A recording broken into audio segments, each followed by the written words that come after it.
All right, what's the main role of a BA? Okay, great. So we can move on to the next. And I'm the only one playing, so there's no how I'm not winning. All right, next. What model defines BA core concept?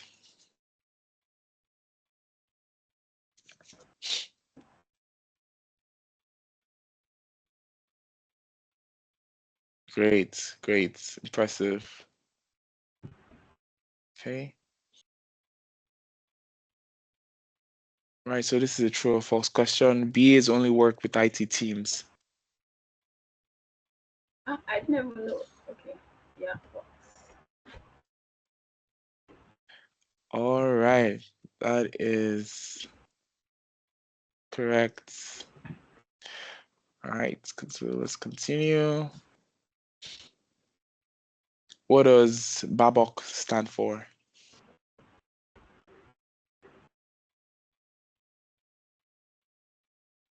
I'm not too sure about this one. Did I get it right? That is also correct. Oh, All right, you're on the 4 winning streak now. Okay. BAs help avoid costs, true or false? that's true. Like, yeah, correct. Okay. That's That is too good. also correct. Okay. Which technique is used to gather requirements?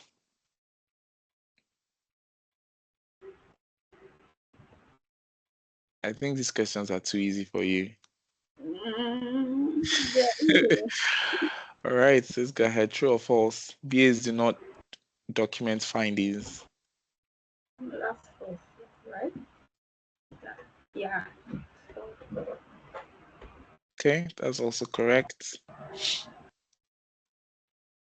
7-winning streak. Great. Which area involves managing requirements? Technical.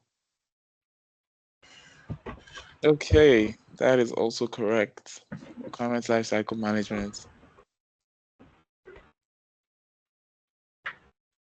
BAs only work on new systems.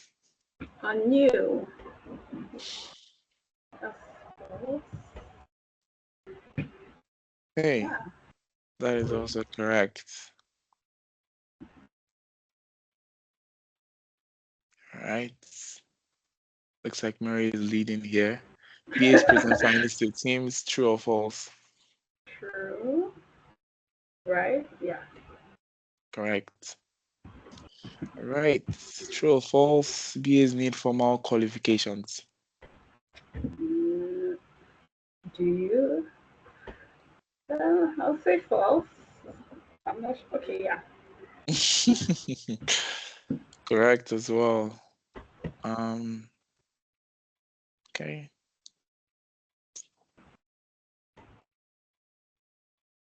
What does BCamp stand for? Mm, core concept model as last one. I think. That is correct. Oh, All right. Double point as well. What area involves planning and monitoring?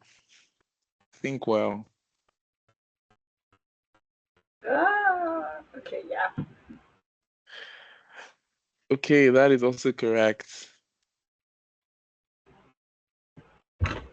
2 more to go. BAs do not engage with users. Not. That is false, right? That is incorrect. That's correct. I'm just kidding. All right, and I think this is the second to the last question. Who breaks Oh, ties in time. a chat? Yes, in a chat session. Oh, who breaks ties? Like an Yes. executive or something. Honestly, like You should type your answer, or you should say your answer out. Oh, I'm saying executive or something. Nope, there's a name for it. There's a name for it. Yep. Oh, then I Does it allow don't you to know. type your answer? Yeah, it is, but I don't know what the name is. Oh, Let me you just have put, to miss it then. yeah, let me just write executive and submit that one. All right, it's a I sponsor. really, oh, then you mentioned that the sponsor could now be an Yes. executive. Oh, Yes. true. Sponsor. Okay. Oh, You couldn't have gotten everything, but it's okay. true, Last true, but not true. least, what is a racing chart? What is? Yeah, what is it used for? Yeah, I'll just maybe decision making. Not really a marketing. Is it okay? Yeah, 15/60. Ah, that's too good. Yeah. All right. Third place is nobody. Second place is nobody, and of course, Of first course. place is. Yee. Put your hands together for yourself, man. Yeah. Great. So let me just stop sharing this particular screen. Stop sharing. Well done. Like I said, this one was just lightweight. By the time we start to get into The into serious one. requirement, yeah, you know, maybe you had 2 out of 16. Ah, But really? yes. It, Anyways, not to scare you, it's nothing that serious, to be serious, honest. yeah. Yeah. So today we are going to be talking about requirements. And just before that, yeah, so this week I watched your videos and like I have just one question. So I Okay. want to read, yeah, I'm I want to sorry. read it out. Yeah. So like during the first cast, when you spoke about like context, I think context was one of the like what's it called? Like change value. I think is that core Core concept knowledge more. area. Yeah. Yeah. So you said it's kind of like a scenario, yeah. So as a VA, you mentioned that we need to be thinking in different contexts or something like that. So it now got Correct. me thinking about like because when Brian was saying something about like using personas to kind of like how would I put it? Like to try and know what kind of situations could happen in that this thing. Like when he was using the elevator or something where he was like maybe a blind person with sort of like a persona or something like that. So is that like that scenario now, is that like a context? Do you understand my question? Yes, I let me just reiterate or rephrase your question just so I can you can Answer better. yeah. So what you're asking is you're trying to understand the knowledge area around context, right?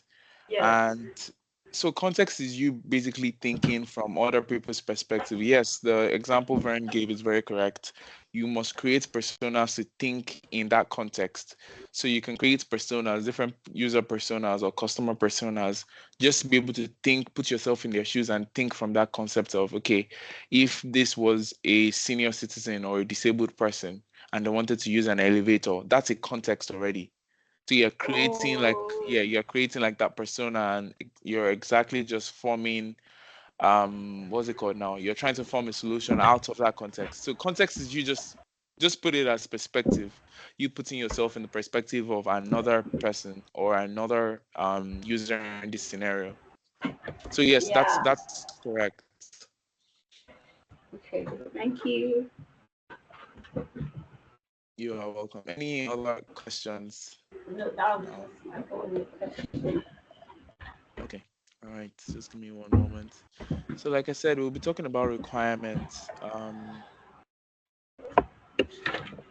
be sharing my screen in just a moment.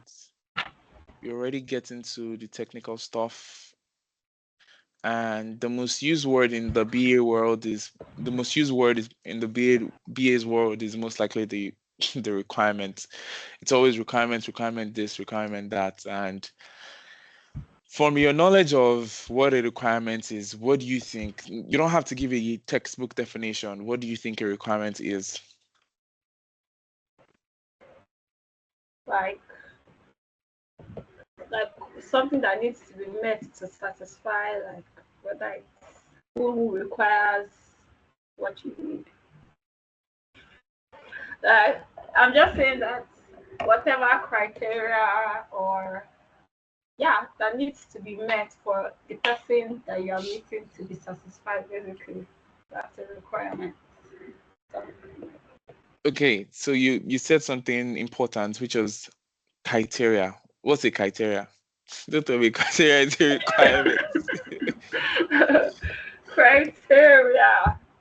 I'm coming. What is So, a criteria? so a criteria are sets of given instructions, right, that must be Yeah, followed for an outcome to be determined, right? So I can tell you the yeah, criteria for passing this course is a 70, right? yeah, And essentially that's a metric for you to be able to scale to the next level. That is the same thing as a requirement as well. So think of two things. There is a desired outcome and there is the requirements. So for you to get that desired outcome, there has to be a requirement, right? The requirement for giving birth is there has to be a male and a female coming together to mate for there to yeah, be a baby. yeah, The requirement of you starting a car is you must probably have a key. There must probably be fuel in the car for the car to move or for the car to start. So yeah, again, think of the requirement itself, which is a list of criteria, or maybe it depends on the context. It can be one requirement, it could be many requirements for an outcome to be determined. So a criteria for passing a course, maybe a business analysis fundamentals course like you're taking now, is you have to answer all your discussions, you have to work on the assignments, and you have to work on the group projects. Those are requirements for you to be able to pass a course. Do you yeah. understand? I give you another example of a requirement. A requirement for you wanting to make your hair is, first of all, you must have money. Another requirement is you must have hair on your head. You Yeah, can't be bald. Another requirement is there has to be probably an hairdresser or somebody, right? And then for your hair to be made. So that's essentially a requirement. So let me go ahead and share my screen. Don't forget, there has to be a desired outcome, and it's the requirement is just a set of criteria. But we're going to be looking at the textbook definition of what a requirement is, and we can just move from there. Okay. All right. So requirement management and types of requirements. We're going to be talking about that. So a requirement is a condition or capacity needed by a stakeholder to solve a problem or achieve an objective. That's a requirement. Okay. A condition or capability that must be met or possessed by a solution or solution component to satisfy a contract, standard, specification, or other formally imposed documents. So could that's what you? it. Mhm. Yeah, could you please like zoom in a bit more? Like, yeah, thank you. Okay. So again, it's a condition of capability needed by a stakeholder to solve a problem or achieve an objective. You're always achieving something. So if they give you a list of requirements, okay, this is a list of requirements. The question should be, what are we trying to use this requirement for? What's the other side? What's at the other side? Which is very important. So for you to get a requirement, there has to be an objective, there has to be a goal, there has to be something that has to be achieved at the end of the day. So requirement for, again, playing football is actually playing in a standard team in a football match is you have to have a soccer boot, you have to have a jersey, you have to play for a team, you have to be physically fit. Those are requirements, right, for you to be able to play. So the goal is you want to play soccer or you want to play football, but the requirements are a lot, right? So depending on the outcome that you have, determines the amount of requirements that you're going to have. The requirements for me having jollof rice as my meal for this morning is I need to have rice, I need to have Right. pepper, I need to have some ingredients, I need to have water, I need to have a kitchen where I It's would cook. so yeah, a Yeah, I need pot. to have a pot. I need to have a spoon. Those are requirements, essentially. Do you understand? So these requirements can now be categorized into different types of requirements. There are some requirements that are not necessary. There are some requirements that are necessary. There are some requirements that if you don't have, it's not going to affect anything. There are some requirements that I give you an example. If you don't answer one discussion in the discussion forum for you to scale your course, it's a requirement, of course, But if you don't answer one, doesn't mean you are not still going to pass the course. Yeah. Okay, I give you another context. You're trying to make jollof rice. If you don't add butter or margarine into your jollof rice, doesn't mean you're not going to make jollof rice. Right. Yeah. Or if you say, okay, I want to parboil my rice, or I want to wash my rice before I Wash start, it. it's a requirement, but it doesn't mean your outcome is still not going to be discovered or determined, rather. So there are different categories and types of requirements. Do you understand the concept of requirements now? Yeah. Okay, so we are going to be talking about the types of requirements. Okay, so look at this image. Business analysts live and die on this image. Pardon my language. There's a functional requirement and there's a non-functional requirement. Okay, I just explained briefly what the functional and non-functional requirement is. Okay, so let me give you some context. A functional requirement to preparing jollof rice is you must have rice, you must have pot, you must have a cooking stove, you must have water, you must have pepper. Those are functional requirements for the jollof rice. And you must have ingredients, of course, because your jollof rice to be tasteless, Yeah. right? Now, a non-functional requirement is you don't have to use an electric stove. You can use a cooking gas, or an electric stove. Those are non-functional requirements. You need something to be able to cook, but it's not necessary that you use one or the other. Okay. Now, like I mentioned, butter, you can decide to add butter into your jollof rice. It just gives it more flavor, but you can decide not to put it. So functional requirements are things that must be in place for these things. If these things are not in place, you are not going to have your outcome at all. Non-functional is, yeah, this I should have. It'd be nice to have. Do you understand what I'm trying to say? I give you another context. Okay. Um, so a requirement, okay, say for example, you want to be able to move a car, right? The functional requirement is you must have a car, right? Another functional requirement is you must have a key to a car for you to be able to move the car. Another functional requirement could be there must be petrol in the car, or if it's electric, the car must be charged, right? Yeah. A non-functional requirement is you don't have to be Like 70 the or agent. 18 year old, the age bracket. Yeah. A non-functional requirement could be a male or a female. A Yeah. non-functional requirement is maybe the driver is of certain height. You don't have to be. There just has to be somebody in the car to be able to drive the car. Those things are nice to have, but good. They all make the aesthetics. Okay, a functional requirement of you have so much noise in your background.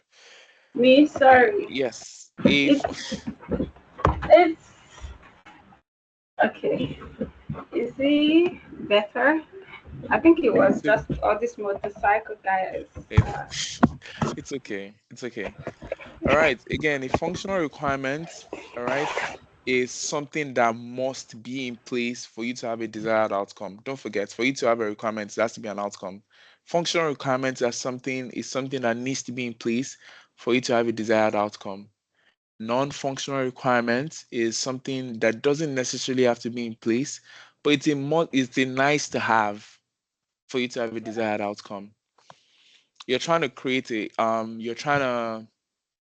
a car, right? Functional requirement of a car is car must have tires, car must have a steering wheel, car must have seats for people to sit down in. The car must have all those things. Those are functional requirements for you to call this thing a car. Non-functional requirements could be things like the color of the car.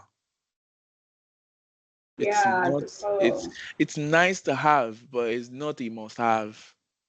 Yeah. The color of the car, you can say this car should be pink, this car should be yellow. It's not going to affect the fact that it's a car. Do you get what Yeah. I'm trying to Yeah. say? So all those things are non-functional requirements. Okay. So this can be broken down into the functional requirements can be broken down into business requirements and user requirements. Okay. I'm going to explain each of those. Non-functional requirements can also be broken to systems technical requirements and business rules. I'm going to talk about that as well. So again, functional requirements specify what product must do, what the product must do. They relate to the actions that the product must carry out to satisfy the fundamental reasons for its existence. Think of functional requirements as the business requirements. Okay, that is, if you speak with a user or one of the business people, they will describe the things that the product must do in order to complete some part of their work. Okay, I'm going to explain that further. Remember that the requirement specification will become a contract of the product to be built. Thus, the functional requirements must fully describe the actions that the intended product can perform. I also relate it to a product you might purchase at a store. If you look at the bullet features list on the back of a box, it describes the functionality of the product. Functional requirements can be further decomposed into business requirements and user requirements.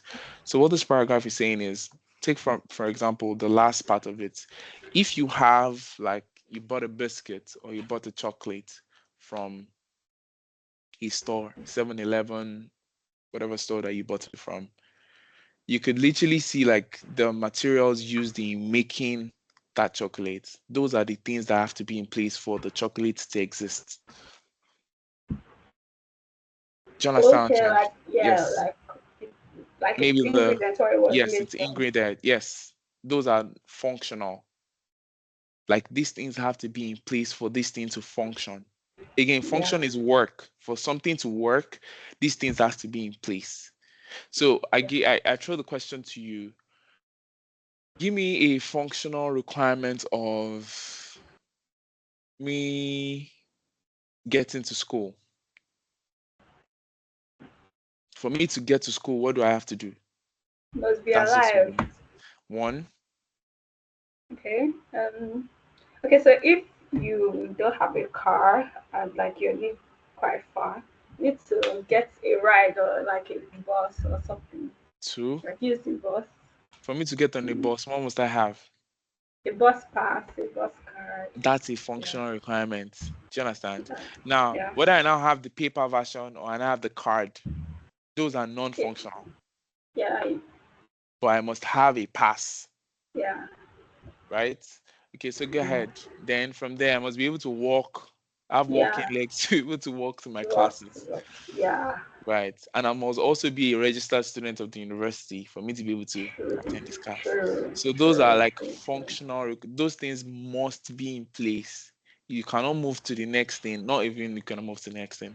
Like for you to have a desired outcome, which is what are the okay, I want to be able to attend a class. I must first of all be a registered student of the U of M. I must have Yeah. legs, right? I must have a bus pass to be able to get on the bus. I must know my classes, probably have the timetable and all those stuff. Those are Yeah. functional Functional requirements. requirements. Okay, so all these are just technical jargons, but you need to know the why in your head. Like, okay, why is this? Then you can then blab around. Oh, this is a technical term, technical jargon. But once you understand the ulterior like definition of it, or like the most important definition of it, of these things is a must-have for something to function. This thing must be there. Okay. Yeah. So that's functional requirements. So I said it's further broken down into two business requirements. Okay, high level statement of the enterprise needs, goals, and objective. This is the why a project is initiated and metrics for measuring success. Okay, business requirements is basically an high level. There are some things that I give you for example. I give you context now. A business requirement could be essentially the overall goal, like the high level goal. I'm trying to give you a very valid example. Hmm. Okay, probably team Snapchat, for example, is trying to create a one-timer message. Do you get like one click message? When you open it, you can't replay. Do you use Snapchat first of Yeah. all? Yeah. Yeah. I Okay. used to. I use Snapchat. I'm not trying to insult you. I'm just I'm just saying like Yeah. Yeah. the goal is they want to be able to have a a one-timer message, like a one-time Oh, play you don't message. replay. You don't replay. That's the overall goal, the high level, right? Yeah. And then from there, that's like a business requirement. Like, okay, the team of Snapchat is trying to have this. That's the must have, that they must have that. Do you get what I'm trying to say? Yeah. Okay. So that's the overall like goal that the team of WhatsApp has now given. Now, a user requirement is now okay, as a user, you must be able to do certain things. Okay, so let's look at the definition of user stakeholder requirements. Statements that describe how a given stakeholder will interact with a solution. Stakeholders' requirements act as a connector between the business requirements and other classes of solutions requirements. So when they've given you the overall goal that they want this one-time click thing, the user requirement is how am I going to do this? So provided that I'm able to navigate, I'm going to explain it further and use different contexts for you. Don't worry. All Okay. right. How am I going to navigate X? How am I going to navigate Y? That's literally a user requirement. Now, again, let's take it to another concept. A business requirement could be I want to make jollof, right? You have a restaurant, African restaurant. For you to have Yeah. a solid African restaurant in here, you must have jollof rice. That's a Yeah. requirement already. Do you understand what I'm trying to Yeah. say? Okay, let's break it down. Let's not be naive. For you to have a Nigerian restaurant, let's say you name it Mary Aligbe Kitchens. For you to have that working restaurant in Winnipeg, you must have jollof rice. Yeah. That's a functional requirement. Again, functional is must have. Don't Yeah. forget, like for people to call to for people to be able to look at your restaurant and say, oh, this restaurant is sound. There are must have dishes and meals that you have to have. Those are Yeah. functional, those are your functional dishes. Don't use requirements now, just like your functional dishes. These Yeah. things must be in place. Now, jollof rice is number one. Jollof rice cannot be the business requirement. Okay, this is a bit from the business point of view, this is what we want, right? Yeah. That's a business requirement that okay, as a business, we want jollof rice. As Mary Aligbe Kitchens, jollof rice is a business requirement. We need to be able to have this to be able to operate the business. Yeah. Okay. Then your user requirements, meaning the people that are eating the food, they can now say, okay, oh, they want jollof rice and some protein, maybe chicken, turkey, plantain. Like the how the jollof rice is supposed to look like is now your user requirement. Oh, Did you like they understand what I'm want trying it to say? spicy. They Yeah, want not it too to look like spicy. party, jollof, all Right, this. right. Yeah. Well, I want it to taste like burial jollof, party jollof. I want it to be dark in color. I want it to be oily. Me personally, I like my jollof rice oily. I always like to see some like when I scrape like the bottom, I want to see oil there. Just Oil. yes, like little, Ah. just little oil staining the plate. Like I just need to see something there. So those are like the user requirements. Like okay, from the perspective, of how do you want it? So the why is a business requirement, like the overall, we just want jollof rice for this enterprise to be able to run. So it's an high level statement of an enterprise need or a goal or objective that we want jollof rice for us to be a functioning kitchen or Nigerian kitchen. There has to be jollof rice, right? Yeah. Then from the user's perspective, the user can now give their own requirement and say, okay, I want the jollof rice looking this way. That's why they can have different variations of jollof rice. Oh, jollof rice and plantain and coleslaw and chicken, jollof rice and just jollof rice alone, or jollof rice and this, jollof rice and that. Do you understand? Or firewood jollof. Yeah. So Yeah. so that's basically like your user. It's you, from your user's perspective, how do they want these requirements to go? Do you get? So don't still have the concept of requirements, functional requirements as we are not going into the technical world of BAs now. Do you get? Yeah. Don't just put that requirement in here that oh requirements could be anything. Let's delve down into BAs, right? We have a technical product, we have a technical, we are in an organization which is technical. The business overall would have okay. Hold on, please. Just give me one moment. Okay.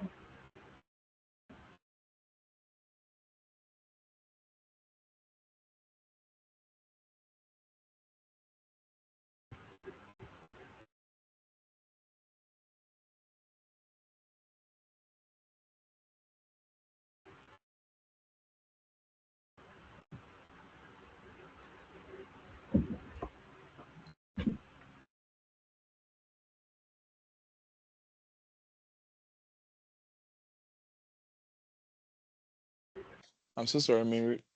Mm. That was my mom. I had to. Oh, All right. Again, so don't just have that um stuff in your head of functional requirements. Make sure that it's overall. sorry, sorry. Okay.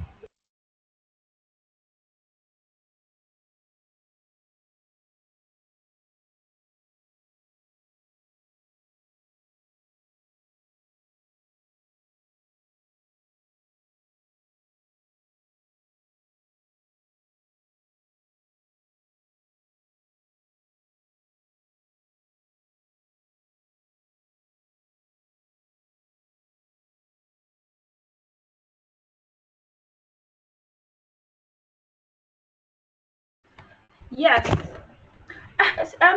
Okay. Yeah. Are you We good? can continue. Yeah. I Okay. just wanted to. Okay. Yeah. Don't worry. Go ahead. Go ahead. Oh. I wanted to ask. It's not the program is actually starting by 12, so I don't know if I'll be done by 3. But Matthew is around, so or is going there. So if he can pick it up instead, like the Okay. bus driver, I mean, yeah. But I can't be in two places at once, but it's okay. Yeah, Yeah, it's okay. definitely. It's okay. Um, so yeah, let's go back to the conversation we're having. Like I said, the functional requirements that we're talking about again was the fact that something needs to be in place for you to have something to get. Like again, jollof rice is a very Yeah, good one. Jollof for you to cook jollof rice, rice it's yeah, functional. If there is yeah. not No anything, you cannot brainer. use beans and then call it jollof rice. No, Joseph. that's a Yeah, no-brainer. So again, leave that concept of functional. We are bringing it down into the technical conversation now. So for you to have a technical product, say for example URM Learn, the business requirement of URM Learn could be something like they want students, maybe 10,000 students to be able to use it at once. That's a need because we have 10,000 students. That's the students. business. Yes, that's the business requirements. Like we want to be able to onboard all our students at once. Now, when it comes to the interface, how it's going to look, that's now a user requirement. Yeah, So that's why it says high level. The high level is we want to be able to onboard 10,000 people or 15,000 or 20,000 students all at once. So that's an high level need of an organization, an high level goal. Okay, you're working with Tesla. The high level business requirement of Tesla could be something like, oh, we want to be able to create car for the electric cars for the entire North America. So including USA, Canada, Mexico, some other parts in North America. That's an high level. Now the user requirements could now be they can now start to break it down and say, okay, what models, what this, what description of this, what description of that. Do you understand what I'm trying to say? yeah, So again, that restaurant conversation that we're having, the high level is we want jollof rice for sales to happen or for people to be able to know that this is an African or a Nigerian restaurant. Mary Aligbe Kitchens needs to have jollof rice. That's an high level. Now, how the jollof rice is made? Do you want smoky jollof? Do you want jollof and some protein? Do you want patty jollof? Do you want this? That can be the user. So again, two individuals no, here, the business or organization, then the user. yes, Those are like the two concepts that you need to understand. The business will give their own requirements, the users too will also give their own requirements. Like the business will tell you, okay, for us to be able to achieve XYZ, we need this. Again, let's use the restaurant conversation for example. What's your goal as Mary Aligbe Kitchens? You want to be able to make sales. Sales is the yeah, goal. Reverse back to the conversation we said about requirements. For you to have a requirement, there has to be a desired goal or objective. As Mary yeah, Aligbe Kitchens, your goal and objective is to make $1 million in sales at the end of the year from your kitchen, correct? yes, Break it down. As Mary Aligbe Kitchens, we need functional requirements. That functional yeah, requirements are things that we must have in place to be able to have the desired goal, right? A functional requirement could be we want jollof rice as part of our menu. That's Yeah. that's of course a business requirement. An eye level, we just want jollof rice as part of our menu. Another business requirement could be we want table and chairs, right? Yes. To be able to, that's just eye level. We want table and chairs, we want jollof rice, we want this, we want that menu, we want this. But now, that's you thinking from Mary Aligbe's management team. Team. Now, the Yeah. people that you're going to be serving this food, they also need to bring their own requirements into play. That's where context now comes into play. And that Yeah. personal thing needs to be developed. So once you develop a persona that our ideal eater or our ideal customer in Maria Ligbe Kitchens is maybe someone who is 50 years old that has kids and everything. So you design stuff from their perspective and say, this person is our user. What could be a functional user requirements that they want? Okay, they want smoky jollof. That's when you can now do surveys. This is where BAs you start to elicit. Oh, yeah. This is when you now go and meet people and ask them, okay, I spoke to the users. I spoke to the stakeholders. The stakeholders in this context could be people eating, people that are possibly picking up food for other people. So I spoke to the users, I spoke to the stakeholders, and I spoke to some other people. I was able to get their requirements. Does that make sense? Yes. Good. I was able to get their requirements, and it's important for these things to be there for us to be able to have a working business. Now, also, you're now going to meet the business team as well. The overall goal, they'll be able to tell you. You sit down with Mary Aligbe's management team. Okay, we want jollof rice. Okay, tell me more. Okay, we want the product sourced from this place. We want the rice sourced from this place. We want the water. We don't want the water from Manitoba Hydro. We want the water, no, not Manitoba water or Manitoba wherever. We want the water from a distilled plant. We want this, we want that. So you're basically gathering requirements from these two angles, the business Yeah. side and then the users or stakeholders. Again, we established that stakeholders could be anybody that has influence on the project or the product I'm working on. Those Yeah. are influencers. Again, in that kitchen context, could be the Uber rider or the Instacart rider because they're also picking up the products. You can talk to them as well. They're part of your stakeholders. The people that are eating the food are part of your stakeholders. Do you understand? The people that are making the That's food are part prepared of your food. stakeholders. Yeah. Do you understand what I'm trying to say? So that's Yeah. exactly your business requirement and user requirements. Does that make sense? Can we go on? Yes. Okay. All right. So now we now go to non-functional requirements. Again, we established functional as must have. Think of non-functional as nice to Nice have, to but have. not mandatory. Do you understand? It's a nice thing to have. Very quickly, from the user's perspective, the user can say, "Oh, I want it in a circle plate." Yeah. Although it's a requirement, they want something, but it's a nice to have. It's not, if you don't serve it in circle plates, nothing You is going still to eat happen. it. You still Yeah. eat it. The food is still the food. Do you understand? Yeah. Those are nice to haves. They are not. You don't have to. We don't have to put it there. So most of your users will give you a lot of non-functional requirements. They will just be telling you, oh, they want this, they want that.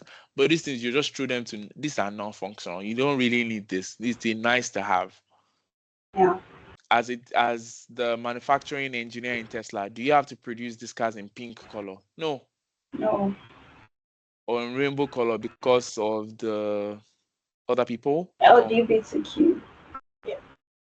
Yeah, careful Yeah. because this color is recorded. So Oh. it's a nice to have. Yeah. You get, it's not a must have. So again, Yeah. let's go. Non-functional requirements are nice to have requirements of the system. Think of Yeah. these properties as the characteristics and qualities that make the product attractive or usable or fast or reliable. These properties are not required because they are not fundamental activities of the product. Activities such as computation, manipulation of data, and so on. Okay, but they but are there because the client wants the fundamental activities to perform in a certain way. So some people might tell you they want it in a circle plate. It's non-functional. It's non-functional, but you can just put it there because they said so. It doesn't mean. Yeah. Do you understand what I'm trying to say? So activities such as computation, blah, blah, blah, they are not part of the fundamental reasons of the product's existence, but are needed to make the product perform in a desired manner. Non-functional requirements do not alter the product's functionality. That is, the functional requirements remain the same no matter what properties you attach to them. Non-functional can be decomposed into system and technical requirements and business rules. Okay, I'm going to explain. System and technical requirements. These are supplementary requirements that must be considered when building a software to successfully complete a project. Okay, these are aspects such as performance, reliability, scalability, and availability. System and technical requirements. Okay, again, like I said, we're bringing it down to the BA world. We are not talking about kitchens as well. But if I'm able to get good examples of system and technical requirements, I could give it to you. So a system and technical requirement in that kitchen context could be something like, oh, we want to use gas cookers. We don't want to use electric stoves. Okay. Well, that doesn't really make any sense to me. Okay. Like, Yeah, can you that's why it's explain that? non-functional. Some people can decide and tell you that, oh, they want to use, say, for example, the organization says, okay, we want to use electric stoves as opposed to gas cookers as something that we want to use to make our jollof rice. Some people can, it's just aspects that improves performance, reliability, scalability, and availability. Do you Okay. understand? Yeah. Thank you for saying it doesn't really make any sense because it doesn't affect anything. What you just said means it's not non-functional. But say, for example, electric stoves are faster, Faster. Yeah. They cook helps you faster. make the meal faster, or helps you cook the rice faster. With gas is a lot of trouble. Yeah. Place can explode. But it's like these things are non-functional, but okay, let's just have it because it improves the system. It improves our process. Yeah. Does that make sense? Do you see why it's they say it's non-functional? It's not important. Is You're still gonna make the rice whether you use gas or use electric I stove. wouldn't. Yeah. But its system and technical requirements is what system and technical stuff are you putting in place? Are these things necessary? No, but we want to have it. Yeah. So the management team, Aligbe, Mary Aligbe Kitchens can now decide and say, oh, they want to use gas cookers, and they want to use electric stoves because the electric stoves generally are faster, they are safer. Nice to have. Yeah, let's just put it. They want that. And electric stoves, you can easily scale with it in the sense that you can have 10 of it in the same city. For gas cookers, you need to go and buy the gas every time when the gas finishes, blah, blah, blah. Yeah. Again, True. it's not scalable.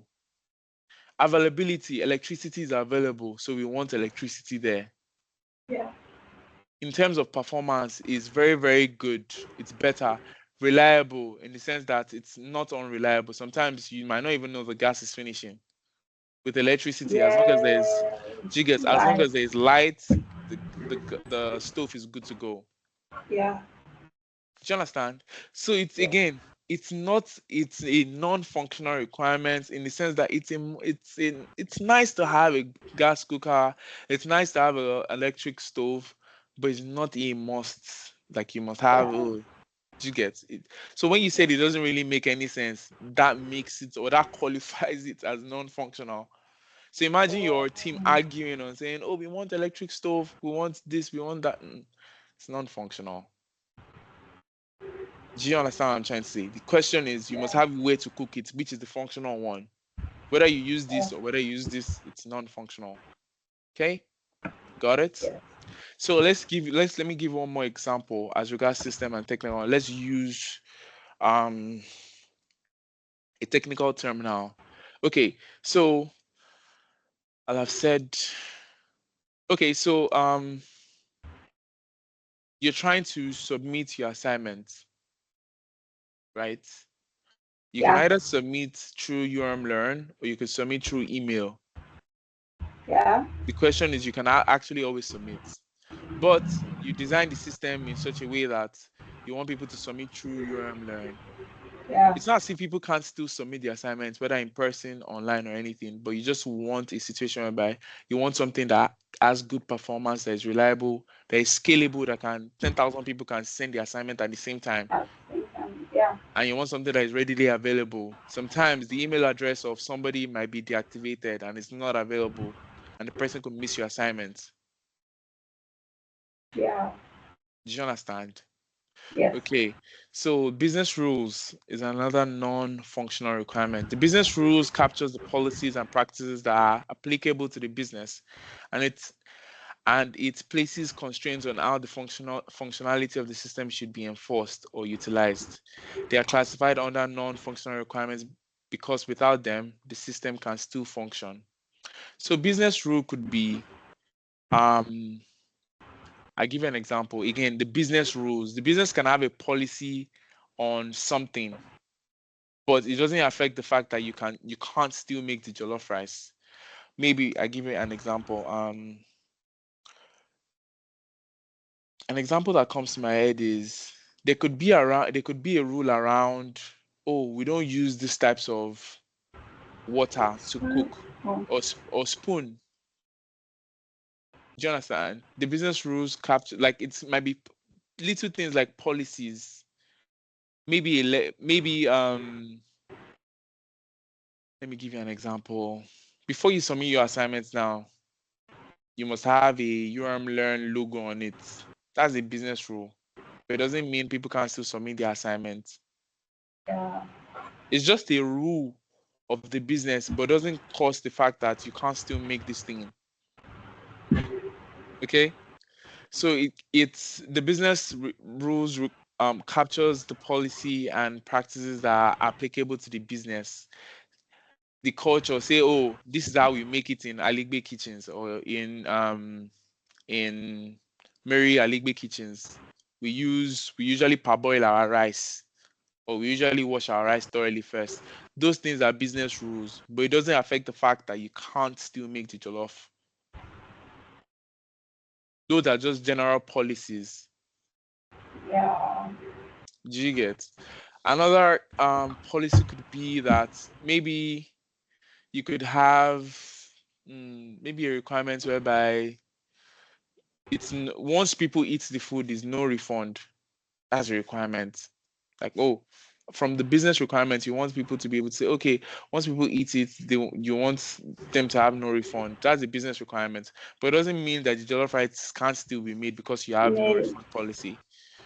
Yeah. Okay? Yeah. All right. Before we go on a short break, do you have any other questions as regards the requirement? Um, Honestly, no, because I think maybe when I watch the video again, because it was a lot to take in all at once. So maybe when I watch the video again, I'll have questions. Okay. All right. So a classification of requirements that facilitate transition from the current state to the desired future state, but that will not be needed once the transition is complete. So there's something they call transition requirements. Okay. Transition requirements is, think of, you want to go from jollof rice to Ghanaian jollof. Good example. You want to go from Nigerian jollof to Ghanaian jollof. Now there's something they call transition requirements. Okay, it's a classification of requirements that facilitate transition from the current state to the desired future state.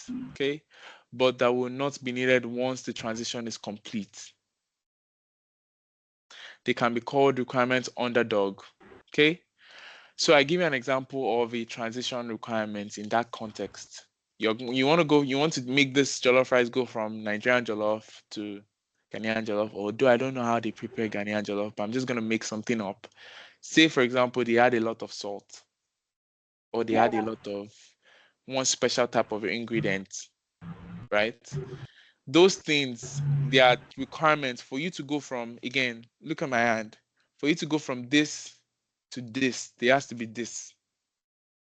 So once this is in place, you can transition. That once I had this ingredient, I can go to Ghanaian jollof from here. But the moment you get here, those things are not needed anymore. Needed anymore. Okay. Do you get? So in systems and processes, I give an example. A transition requirements could be, okay, let's say you're working on a data migration project you want to go from Microsoft Office 2013 to Microsoft Office 2016. A transition requirements could be you uploaded videos on YouTube for people to watch, to be able to download and install these things themselves. After they've transitioned into that thing, into Office of 2016, those YouTube videos are useless. Oh, okay. Do you understand? So those are Yeah. transitional requirements. Although they are good, they are like also there, but it's just a core concept to also note that they can be transitional requirements. Just once this thing has been done, you don't need it anymore. Okay? Okay. They can Yeah. they can easily be overlooked. They receive less attention at the beginning of the project because a higher priority is placed on establishing the business need, blah blah blah. Again, just understand the why. Just understand the why Yeah. behind things and you understand this core concept. In practice, they cannot be defined until the solution has been designed, which is the Ghanaian jollof here. That this is what we are transitioning to. That's when you now start to define your transition requirements. Okay, Requirements. this is the Microsoft 2016 that we are moving to. That's when you can now say, let's make videos on how to show people how to install and download this 2016 by themselves. So you have to even establish the fact that there has to be Microsoft 2016 and you want to transition to before these requirements come into life. Okay. They may be needed, they may not be needed at all. For example, in cases where there is no existing solution to move from, they may not be needed. Okay. All right. So we are going to go on our first break. Not first, only break. And it's going to be 30 minutes. We could cut it short because you have to leave early and make it 15 if you don't mind. But if you want us to do 30, we can do 30. Yeah, I think we should do 30 because that was a lot to take in. Let me see if I understand what you've been saying so far. Maybe Okay. 1 o'clock will be okay. Okay then. No worries. We will just go ahead to let me stop sharing. Yeah, no worries. So 1 p.m. Okay. Thank you. Thank you.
Hi, Mary. I'm back when you are.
Hi, Mary. I'm back when you are.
Mary.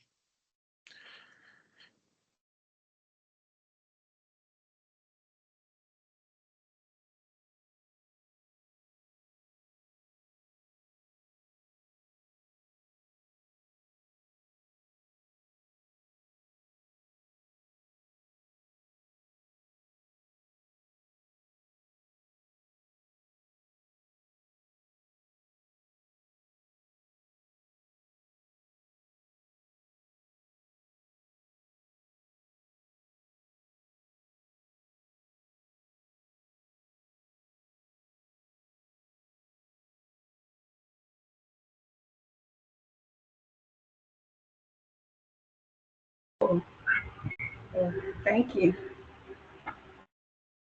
Right. Okay.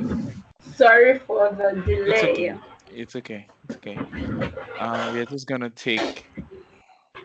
We are gonna be moving with the speed of light as quickly What? as possible. I said we are gonna be moving at the speed of light. What? We are going to be moving at the speed of light. Okay, okay, okay. All right. So I'm gonna share you a particular document. Let me know when you can see my screen. Well, I can see, or I can know when the screen pops off. Yeah. Actually. All right. So this is a book about requirements, which is also part of the materials I'm going to be sending to you as well. Writing a software requirements document, okay, by Tanya Brazen, okay. Um, Table of contents, of course. Should you read this paper? It's a paper written about requirements. What is a requirements document? Why bother with the requirements document? Do I have to write the requirement? Who uses the requirement document and why? General principles in writing a requirement document, section of a requirement document, part 1, 2, 3, and who needs what, summary of purpose and usage of the section of the requirements document, and how to get others to read the document, reflecting changes in the requirement documents, documenting requests for enhancement, tracing requirements and conclusion and further readings. Okay, so I tell you for a fact we are going to be covering 90% of this. The other 10%, such as conclusion and other readings, or documents for documenting requests for enhancements, those ones can be self-study, right? Yeah. So we already established what a requirement document is. Okay, so we're going to be skipping to that. So why bother with a requirement? Okay, this is where we are going to be talking, or where we're going to be going to, right? All right. Just before we go, do you understand the concept of requirement, functional, non-functional, under functional? You understand the concept of Business and business user. requirements and user requirements, and under the other one, non-functional, you understand the concept of system and technical requirements and business rules. Yes. Okay, great as well. Okay, all right. So again, for you to always understand who a business analyst is, and again, we always establish the fact that a business analyst is an intermediary between two categories of people, the development team and the stakeholders. Okay, Yes. there has to be something that some set of people want, and there has to be some people who can make that stuff. Okay, Yes. so you don't exactly need to know the how stuff is going to be done, but you need to know what needs to be done as a business analyst. A very Yes. clear example of the role of a business analyst is tied to a bartender or a server in a restaurant. Okay, so when customers come, who takes the order?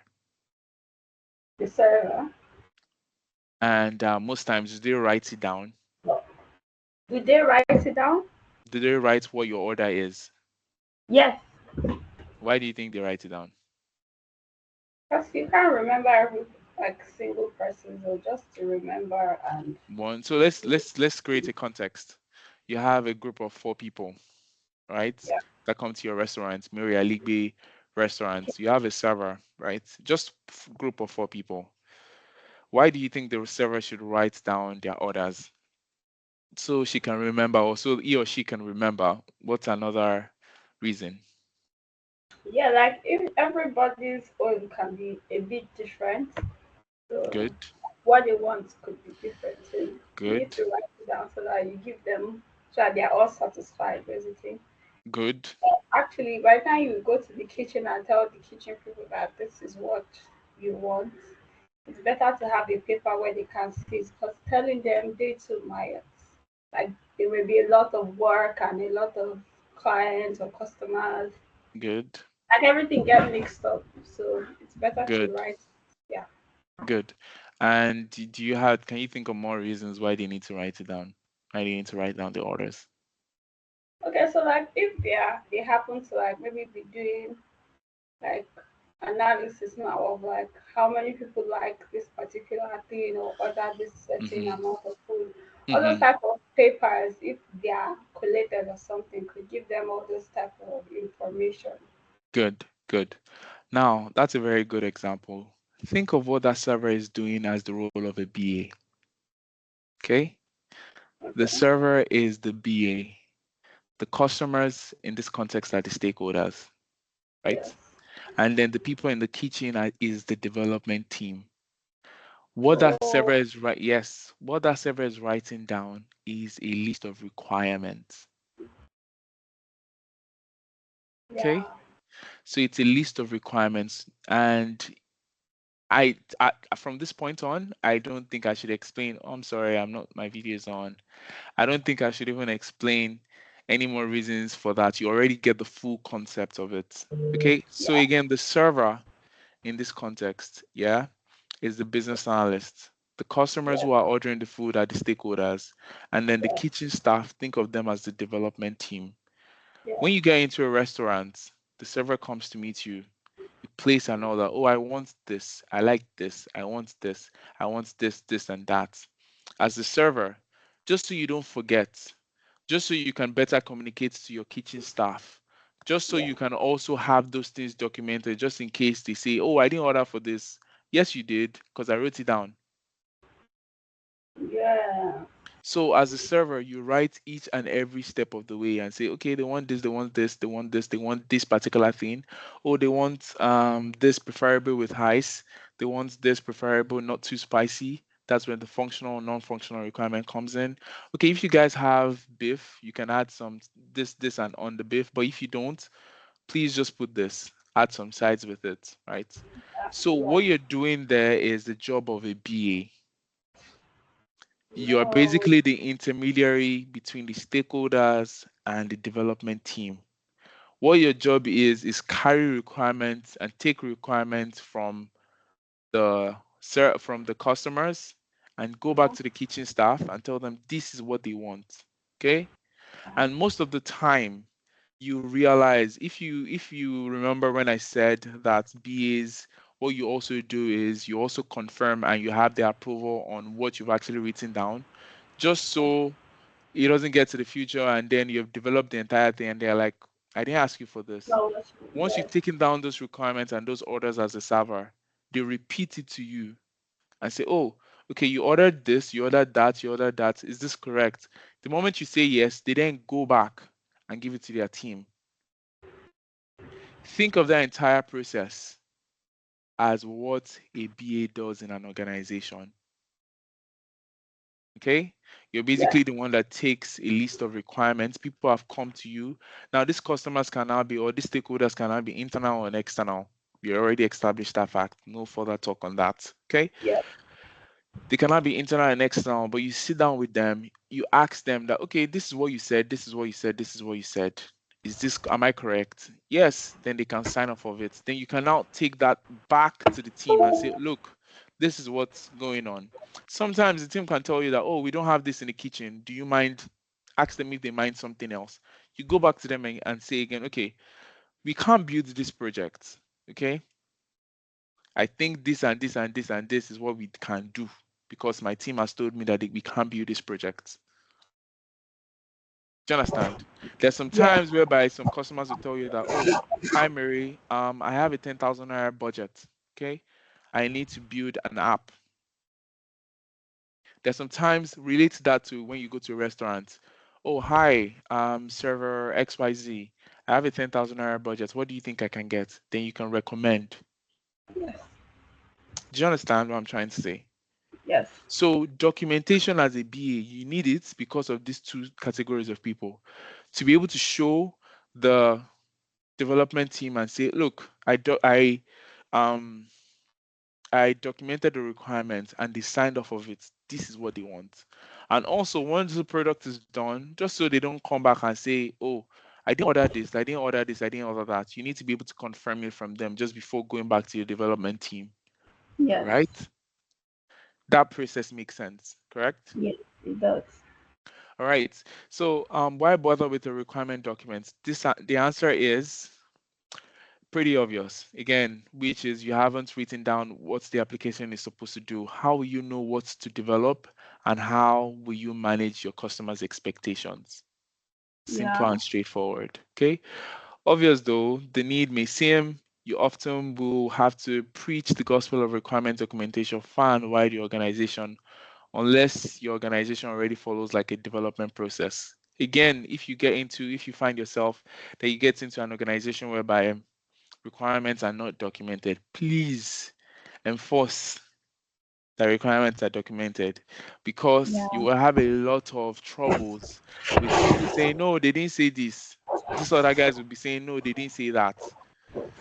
Thank God we're using the kitchen scenario. So, because you're familiar with the terrain a lot, okay, and then that would be able to help you understand what each and everybody's role is. There's some customers who tell you that, why am I looking at this bill? I didn't order this.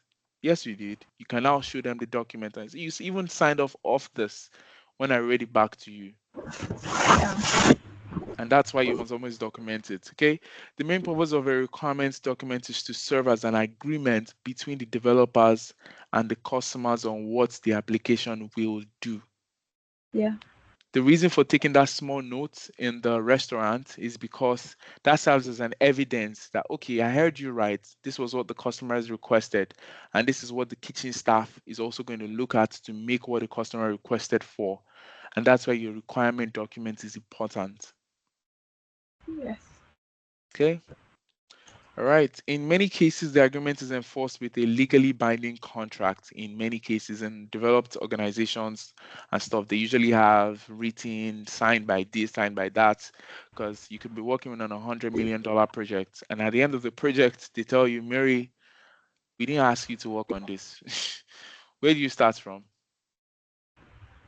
So Yeah. that's why in some organizations, it's usually always signed and sealed, just so the client doesn't come back and say, we didn't ask you guys to develop this thing for us. Yes, you did, because you signed off of it, correct? And that's why Yeah. most organizations usually have a legal backing towards what they are doing. Okay. Even if this is not the case for your application, I strongly recommend you view the requirements documents as a contract between you and your customers. Moreover, you should strive to instill the same attitude among your customers. If everyone treats the requirement documents as a software development contract, all parties are more likely to have a common expectation for the application, a very necessary thing for your project to succeed. Again, the requirement is you managing that expectation. This is what they said, this is what they said, this is what they said. Accurate and straightforward, sealed and signed. Boom, send it to your team. This is what they said. They don't want anything more, they don't want anything less. If the team can now develop it, they make some little tweaks. You go back to those guys and say, our kitchen staff doesn't have this. Do you mind us changing this to this? They agree, yes, make sure it is signed as well. And then you take it back and say, yes, they've approved that you're able to use this in replacement for that. So it's really relatable. What the BA does is really, really relatable. It's not complex. Do you understand? It's not Yes. complex at all. It's as relatable as anything because you're just going back and forth between, and that's when this is when you're not conducting meetings. In a restaurant, is a server always sitting down? There is a what? A server, are they always sitting down? No. They're always going from, so think Okay. of each table as a project. Depending on the organization that you work in, you cannot have 4 different projects going on. Yeah. Do you understand? Yes. So again, there are different phases in projects. If you remember, Yes. there's requirement stage, planning. There's a part where, oh, welcome. Would you like the menu today? There's that Yeah. stage. There's a stage whereby, oh, your order is almost on the way. It's about 10 minutes from now. In about 10 minutes from now. There's also the stage whereby they bring the receipt. Yes. So each table could have different what stages. Yeah. Each project could also have different stages, but you as Yeah. a server stroke business analyst, you're working alongside with those guys in different phases, depending on how large your organization is. In your organization, you could be working on 5 projects at a time, 2 projects at a time, 1 project at a time, 6 projects at a time, depending on how big the project is. Some projects can have 2 requirements, another project can have 16. Yeah. Make sense? It does. So a project can have maybe 2 stakeholders in the sense that it's just 2 people that are just on the project, they're just stakeholders. Boom, 2 requirements, and that's it. Another project could have 40 stakeholders in the sense that they're just a group of people that come to your restaurant and say, oh, we're a family, they want this, they want that, they want this. So now imagine 40 people giving you orders and you don't write it down. That's a lot. Do you understand? And Yeah. also, you need to make sure that those 40 people, you said this, you said that, you said this, yes or no, before you go back to your kitchen staff Yeah. and before they waste resources. Okay, so let's go. The requirement document brings the following additional benefits. The customer can see early on if their needs will be met. Okay, when you repeat it back to them, they can see. The developers can estimate the efforts involved in creating the application. We are bringing it back to the technical term. The Yeah. development project leader has a basis for the project's plan. Okay, basically the head chef can basically oversee that, okay, this is what we need to do. Okay, the quality assurance people have a basis for testing the application. Okay, so the servers, there are some people that, of course, depending on the size of the restaurant, there are people that will taste your food and say, okay, this food is good to go, this food is not good to go in a kitchen setting. Okay, there are people who make the food, there are people who package the food, there are people who actually taste the food to ensure that okay, this is what this customer ordered. So all those people can see those list of that note that the server brought back and say they want a margarita drink, they want a cheesy burger, they want all this, they want all that. There's somebody that is going to taste and say, okay, this is good to go. Oh, we need to remake this. So these are the quality assurance people. Okay. Again, the Oh, quality assurance people have a basic for testing the application to see, okay, if this is this, then it's good to go. All right. Do I have to write a requirement? Do you have to write a requirement? yes. Must. Why do you have to write a requirement? Again, Are you forget all what we asking me? said. Yes, yeah. Just Oh, okay. Oh, why do you think we need to? I'm just making it interactive as possible okay. with all these things I've listed. Yes. So for one, so that you like later when you make like your product is formed and the stakeholders are like, that's not what they wanted, you can go back and reference the document. Then during the process, like during the process, you always check like with the quality assurance and all those people, like is what is actually being produced or created meeting the Mm, expectations, and if not, what can be changed, what cannot be changed. And in third, you can't know everything. So like having a reference to always like put your development team through or the stakeholders through is important. great, great, nice one. So in case the previous section did not quite convince you, you need to blah blah blah and all that. Um, it's true. We already know why we need to write a requirement. I've explained that. You must have a Yeah. requirement document if any of the following is true for your application. It will take more than a calendar month. This is not a given. Okay. It's not, what I mean, it's not a given. It's not mandatory that it has to take more than one calendar month. It might take 2 days to develop the application, but you still want to have your requirements. It Requirement. might take 1 week. It's not a must. It's just according to standard practice. It will take more than a calendar month. If the entire project is going to be taken or the product launch is going to be taking more than one calendar month from convincing the project to putting it in production, have your requirements because you'll be going back and forth. More than Yeah. one person will work on the application, have your requirements. More than one group will use it, have your requirements. So more than one person will work on the application. If it's just one person that's cooking the food, oh, they want noodles, boom, the person can literally understand. But Yeah. if there are 5 people saying or cooking the noodles, one person is doing the prepping, one person is cutting carrots, one person is, you need to have all those things. You need to have a requirement document to be able to show them. Okay. More than Yeah. one group will use it. Maybe one and one person ordered. You need to hire, you need to have that thing written down. Do you understand? And even at that, if think of you as a business analyst working on different projects, you must have a requirement document. If not, you will drown because you're going from one table. Think of the context of the server that we spoke about. You're going from one table to another table to take orders from people and go back to your team. Do you understand what I'm trying to say? Yes. So you're literally going back to your team to basically tell them. So you can get drowned in, oh, what requirements did this person order again? Just so you don't get to that point, you want to write it down. Okay. All Yes. right. Who uses the requirement documents and why? We all know the categories of people that use it. People in the back end. Your customers don't. Sometimes your customers do. At the end of the day, so think of the context of the restaurant that we spoke about.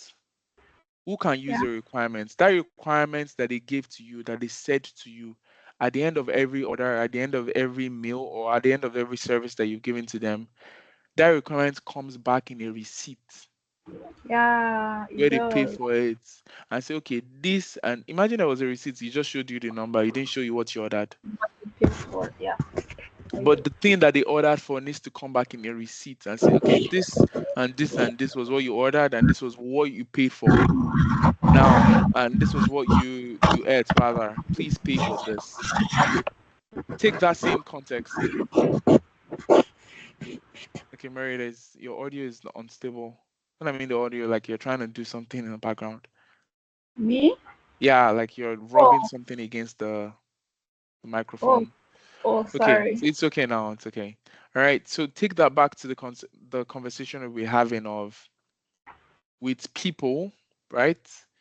You must Yeah, have this requirement. The people that use this requirement are most especially the kitchen staff. In the yeah, case of this restaurant, in the case of that's, the BA world, it's your development team. They're looking at this thing just so they are careful. Maybe the customers are just looking at the requirements once, which is the final time. The first time they see it, they sign off of it, and then they end when you bring the receipt of the food that you've cooked for them.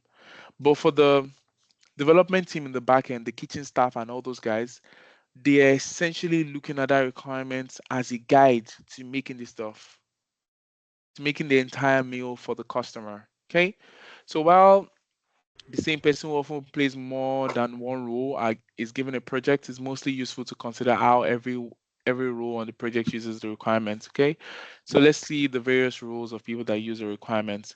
Development project leader in this context could be your products manager, could be your managing your kitchen manager, right? It's just the person overseeing the entire activity of development of the application in the context of the restaurant, the cooking of the meal, the person overseeing everything. There's always a kitchen manager now, correct? yes, So this is the development project leader in that context. Okay, so they know the scope of the project, they divide the project into phases, they obtain agreement from the business experts, project sponsor, and development managers on the scope and the schedule. Okay, this is going to take 15 minutes to make, this is going to take 2 hours to make, this is going to take 40 days to make or to develop. Okay, they also track developments. Again, this is most likely the job of a project manager or a product manager. Okay, what's yes. the difference between a product and a project manager? Or what's the difference between a product and a project? We said it last class. Okay, very quickly, let me just run through it. A project Yeah, has a timeline. A yeah, product doesn't. A product is reiterative. There's enhancement, modification, upgrade, update. With a project, it's a timeline. Start yeah, and finish. That's a project. yeah, Okay. All right. Requirements analyst also uses the requirement document. Again, don't forget who uses this document. Okay. Requirement analyst, most likely a you, BA. A BA yeah, is a requirement analyst. You are eliciting and documenting business requirements, test the application against you, requirements. You're doing all that. Development team, the entire development team, those that design, those who code, those guys are using the stuff. The QA yeah, specialist, we already spoke about it. They verify that the application conforms to the requirements. Okay. User documentation specialist, most likely that is also a BA. Okay. Legacy support specialist. Okay. Supports legacy integration needs of the project. Okay. They also use it. Maintenance team members, depending on how big your organization is. Now, one person could hold three or more roles, depending on how small the organization is. I give you an example. A BA in a small organization could hold the role as a requirement analyst, could hold the role as is a QA specialist, could also hold the role as a user documentation specialist. Okay. But if your organization is very, very big, you can see these roles like decomposed, like they can break it down because there's so much to do. So you can see a requirements analyst or systems analyst, you can see QA specialist, you can see user documentation specialist, you can see all of that. Okay. Development managers, the person whom the development project leader reports to.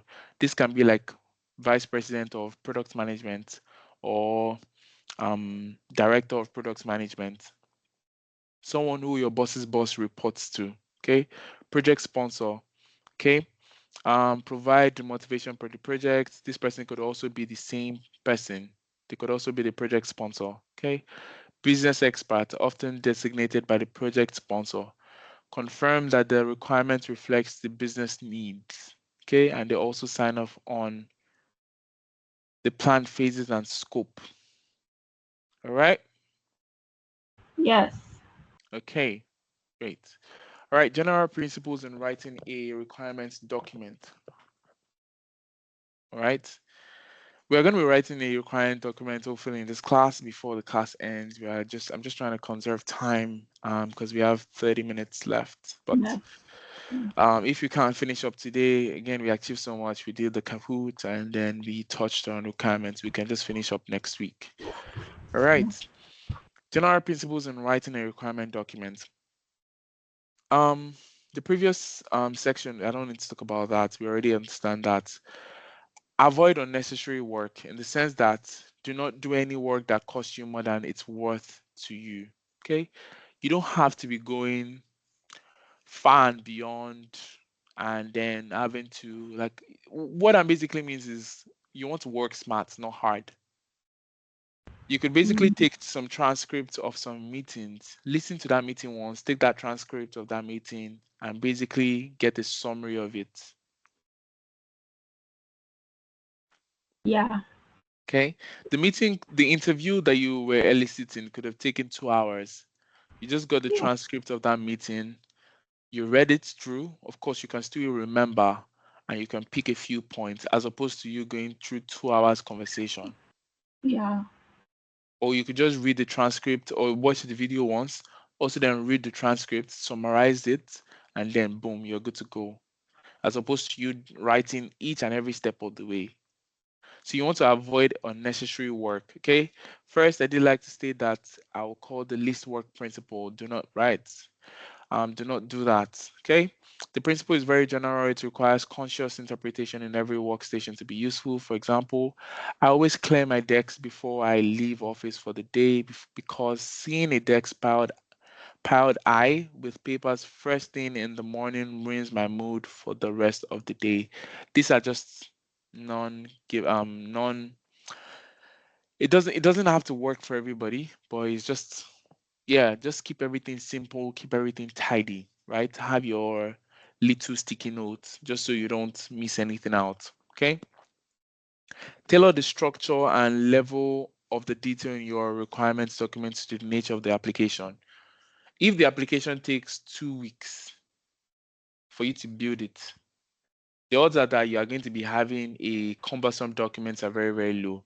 As opposed to if a project is going to be taking 6 months. Do you understand what I'm trying to say? So you Yeah. cannot be writing requirement document of 20 pages for something that is going to take a week for them to build. Yeah. But if it's 6 months, you know it's a lot of grunt work. It's a lot of work that you have to do. So you want your documents to match the level of detail that you want in the application. So that's why it says tailor the structure and the level of detail in your requirement document to the nature of the application. If it's a really cumbersome or complex or complicated application, then you want to have a lot of stuff, a lot of documents, a lot of pages in your requirement document just to be able to explain it very well because it's complicated enough. Do you understand what I'm trying to say? So you need a Yeah. detailed document for, again, this is just sorting and filtering, right? So if you're working with a large document or a large application, okay, you want to be able to have maybe large applications, maybe interfaces, large application where you store like things like screenshots, features, interface stuffs, like samples of this, samples of that, and you just put it. I will have shown you like a drive, like a Google Drive, where like you put stuff. You must be able to sort stuff. Do you get? Yeah. Just so you are not confused. So Yeah. take all go back to the scenario where I created around you being a server in a restaurant. You have piles of requirements, right? Yes. The odds are that 3 different people in that same restaurant or 3 different customers order the same things, probably high. But you want to Yes. categorize it that okay, cheesy burger, 3 people order cheesy burger. Put those 3 notes or those 3 requirements into those things and then sort it out. And then by the time you accumulate everything together, you send it to your team, they're able to say, okay, cheesy burger, we are making 4 of those. Yes. As opposed to you just putting it in one and then say, okay, we have 10 notes. You could have filtered that into 5. Maybe out of that 10 notes, 10 different notes that you have, cheesy burger is being ordered 6 times. but you could just have put cheesy burger in one note and put 6 others, as opposed to you having 6 different Cheesy note. notepads or Yeah. cheesy notes or cheesy notes, right? Do you understand? So that's you basically sorting things out. So it goes back to the requirement as well. You could have spoken to 5 different customers or different stakeholders, and they all want the same requirements. You don't have to list that 5 times. That, oh, Mary said she wants cheesy burger. Matthew said he wants cheesy burger. James said he wants cheesy burger. Andrew said he wants cheesy burger. It's 5 people ordered cheesy burger, as opposed to you going break after break after break. Okay, so you're just sorting and filtering. Go back or think back to the phases that we said: requirements life cycle, where you are sorting and filtering. Oh, this should be there, this should be there, this should not be there. This is where Yes. you're doing all that. Yes. Do you understand? Does that make sense? Yes, it does. Okay, so application with many users and work groups, application that is critical to the business. You must, maybe it's an online banking, you must have your apps ready, you must have those things in like check. This is just workflow, basically describing workflow as a business analyst.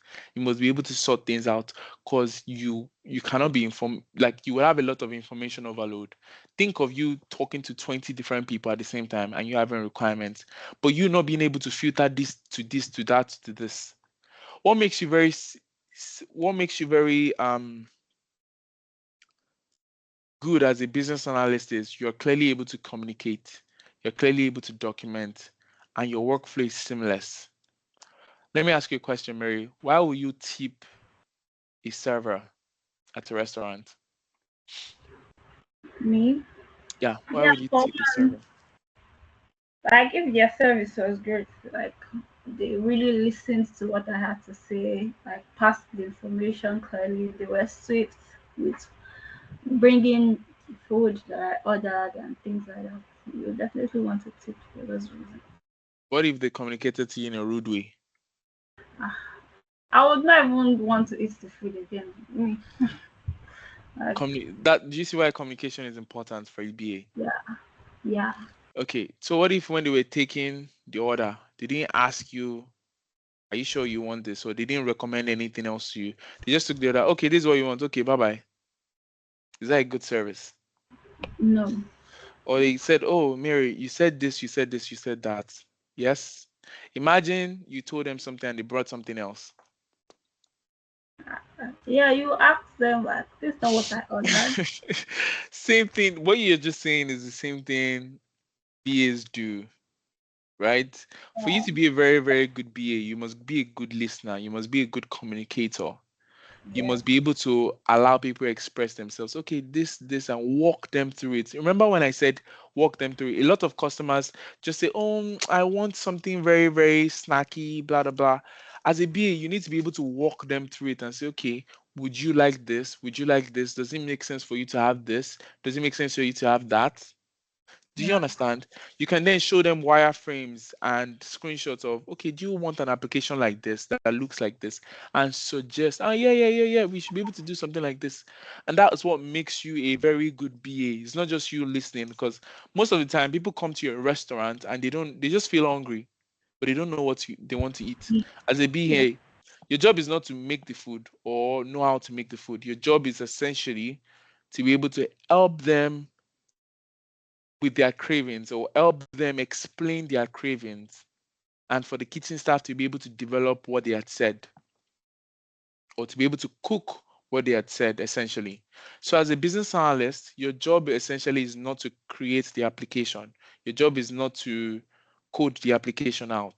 Your job is essentially to talk to these stakeholders, hear their cry, hear their prayers, listen to them, communicate very well to them, get your requirements or get their requirements, elicit these requirements by interviewing them, listening to them, and like following them analytically, like helping them articulate these ideas out. Okay, do you mean you want something like this? Do you mean you want something like that? Or would you want something like this other thing? The moment they point to that, you also document it. And then you put all that in your requirement document. And then at the end, you show them that, look, is this what and what and what you want? If the answer is yes, they sign off of it. You can go back to your kitchen staff or the development team rather and show them and say, hey guys, I have done a elicitation. This and this and this are the list of requirements our stakeholders want, and this is what they want us to build for them. Make sense? Does. Okay. All right. Interaction approach to writing software is widely accepted, but it applies to writing the requirements documentation just as well. Use interactions. Okay, I'm going to explain that as well. Here is how it works. In the beginning of the project, set out the structure. Again, this talks about workflow. Go back to the definition of it.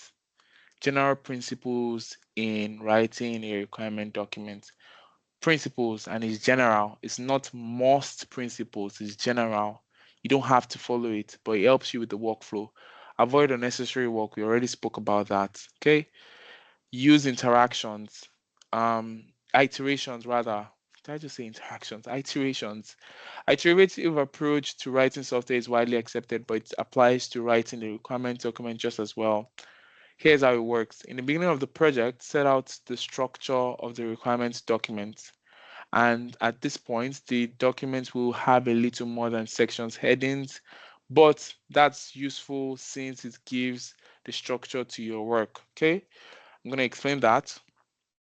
Start filling in the objective sections right away. Discussions below shows why this should be your first step. As you talk to users and learn more requirements, capture them in your appropriate sections. Make sure that the business process and user role sections gets filled in and you keep going. Okay. Look at this little notepad. Can you see it? Yeah. Okay. Yeah, but I can't see it was Yeah, it's written. blur. It's blur. It's Yeah. not. It's nothing important to this class is written on it. Oh, okay. What this is explaining is the moment you want to take an order, Yeah. you shouldn't just have a blank sheet. You shouldn't just have a blank. You shouldn't just have a blank sheet. Again, it's a principle. It's a general principle. It doesn't apply to you. You could go to a meeting as a business analyst with just a page, with just a blank page. But what this is saying is you don't want to go there with a blank sheet. You want to go there with a structure. Go to the front of the restaurant. You want to have a category for customer A, customer B, just so it saves you time. Yeah. Customer C, what did they order? What category of food did they order? In what way did they order? Oh, this and this. They want special instructions, not too peppery. They want, so you've already categorized all those things before going to their table. So by the time you're taking customer A's order, you're just putting it in those categories. That's what this part is talking about. So it helps you sort and filter. Okay. Do you understand that? So it says in the beginning of the project, set out the structure of the requirements documents. Okay. Start filling in the objective sections right away. So by the time they're starting to give you their requirements, start writing it down in those. So you're very efficient. So all this part improves your efficiency as a business analyst. It's not, like I said, it's a general principle. You don't have to follow it. Okay. Yeah. Then you want to verify the information after taking the example of the server is just too perfect for it, because that's your job as a business analyst. Once you're done taking the order, what they typically do is they repeat it to you, correct? Yeah. I say, hi Mary, you ordered for this, you ordered for this, you ordered for this. Is this correct? You are verifying the information. Anything else or the stuff? Yes. Okay. And you also want to write it to the point whereby it's simple. You're not writing cumbersome words that, this customer alluded that. No, simple and straight English, because it's not just you that is going to be reading it. Who else is going to be reading it? Your development team. Yes. Customer ordered for XYZ, done. Customer said they want XYZ, done. Oh, customer, imagine me submitting you a note to you in the kitchen staff, and I said, customer, although is not sure that they want rice and plantain, but they said that they want beans and bread. But if that's not available, They said that they want rice and spag. You are confused. What does the customer want? One. So it's not their job in the development team to be deducing what the customer wants. You should have cleared that part up that, oh, if this is not available, then this, boom, nothing else. So that requirement that you're writing, it should be there. The functional, if this is not there, then they want this alternatively, nothing else. So you want to write simple, right? Yes. So this is just enhancing or reinforcing the simplicity, right? Use short sentences, short paragraphs, bulleted list, write in active voice whenever possible. The system will pass the data. Do you understand? Just as Yeah. general principle, make sure the section of your documents follow each other in a logical way and logical manner. You cannot be so in a restaurant, they usually have desserts first, then they have not dessert, appetizers first, then they have the main meal, then they have dessert. They don't have dessert first or main meal first, and then it's usually in structures. So you get so you want to write in structures as well according to the requirements that they elicited, right? Yeah. So give an example. They want an application that you they want an application in such a way that they want to be able to place an order. Okay, you don't want to start from the order first. Walk them through the start to finish. Okay, when the customer logs in, what do you want them to be able to do? What them to Yeah. do you understand? As opposed to you starting a conversation from, oh, so once they now place an order, you now go back to the first start and then you go jump to the middle and then you say, okay, they can now pick them. You need to walk through each step of the way. Customer logs into the website, customer checks through our product catalog, customer selects into cart. From customer selecting into cart, customer goes to checkout. From customer going to checkout, customer goes into payments processing gateway. From payments processing gateway, customer then goes into proceed to paying and filling out their card information. After that, customer pays. After customer pays, customer is being sent a receipt. You don't want to start that. Oh, what type of receipt do you want them to send the customer? That's not what you want to start from the beginning and walk them through. And Yeah. sometimes you might not even essentially do that. You might be the one to go back and rearrange these things. Yeah. Okay. Yes. All right. Partition the requirement document into several when necessary. We already spoke about partitioning, general principles, sections of the requirement. Okay. Um, each requirement document consists of two parts: an overview and a description. Okay, it's just a general rule. And you can decide to break yours into different parts. Okay, it's not a must. An overview of the project or what the requirement is, and a description of what it is. Do you get? And the reason why that is usually because you don't just want to go into straight of the description. You want to just talk about the overview first and then dissect. It's just like you writing a letter. You want to have the introduction of the letter, you want to have the body. In this point, you don't need a concluding paragraph because nobody needs it. You just want to have an overview that talks about what you want to say and then the brief description. Okay? So two parts, the overview of writing your requirements and your description of the system's functionality. Often the document includes appendix for materials that needs to contain more detail than the rest of the document, or for materials that documents not fit into anywhere or that can't fit into anywhere. What that basically means is that there are some times whereby your description is not enough, right? You must attach some supporting document. I give you an Yes. example. You're trying to develop an app that does an investing app, right? You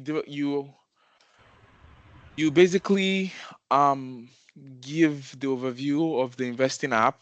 You go into the description of the investing app, but that's not enough. You want to get documents explaining what maybe investment is, just so this Yeah. can support. But you don't have to put all that in the requirement documents. Anybody that wants to go and read further can go and read further. Yeah. Okay. Yes. All right. In a separate section, I include a table that lists which project roles, blah, blah, blah. We're going to talk about that. Um, all right. So we're getting to the part one of how to write a requirement document. Okay. The application overview. This is just a sample.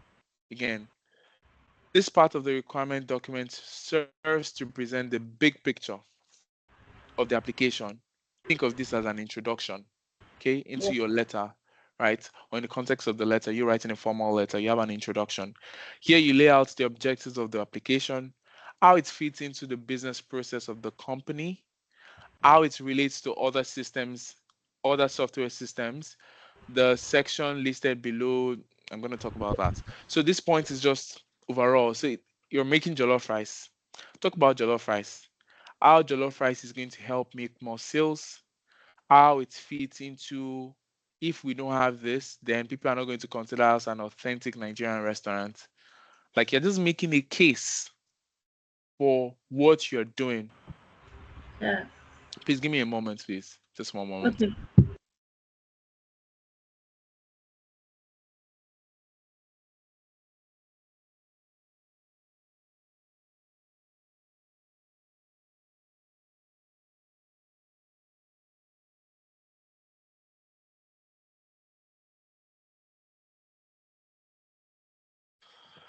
Do you understand? I'm so sorry about that. So you're Yes. just giving an overview of, oh, hi, thank you for opening this requirement document.